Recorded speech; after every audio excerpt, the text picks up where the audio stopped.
Hey guys, Miss Danny here. We're going to read a story about a little girl and a poor, frail lady. This is the story of Jairus' daughter.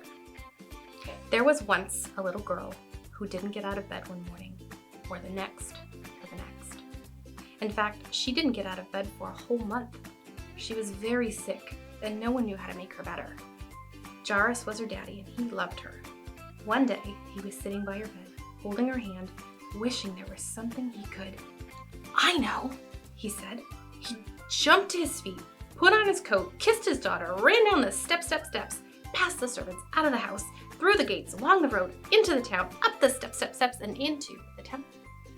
He fought his way through all the people until at last he found who he was looking for.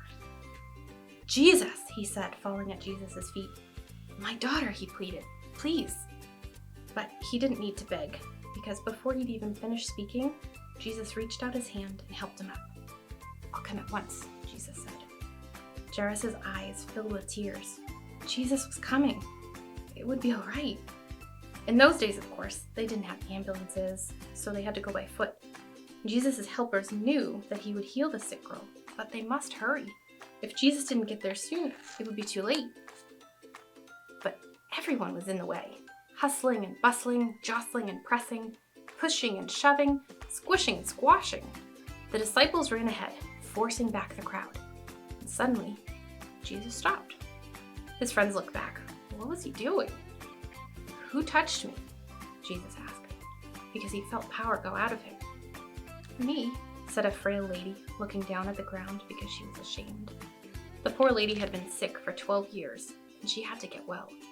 She knew if she only touched Jesus' coat, she would be healed.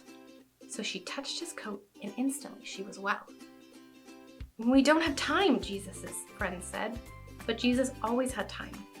He reached out his hands and gently lifted her head. He looked into her eyes and smiled. "You believed," he said, wiping a tear from her eye, "and now you are well." Just then, Jairus' servants rushed up to Jairus. "It's too late," they said breathlessly. "Your daughter is dead." Jesus turned to Jairus. "It's not too late," Jesus said. "Trust me." At Jairus' house, everyone was crying, but Jesus said, "I'm going to wake her up." Everyone laughed at him because they knew she was dead. Jesus walked into the little girl's bedroom, and there, lying in the corner, in the shadows, was the still little figure. Jesus sat on the bed and took her pale hand. "Honey," he said, "it's time to get up." And he reached down into death and gently brought the little girl back to life. The little girl woke up, rubbed her eyes as if she'd just had a good night's sleep, and leapt out of bed. Jesus threw open the shutters and sunlight flooded the dark room. "Hungry?" Jesus asked. She nodded. Jesus called to her family, "Bring this little girl some breakfast." Jesus helped and healed many people like this. He made blind people see, deaf people hear, made lame people walk. Jesus was making the sad things come untrue. He was mending God's broken world.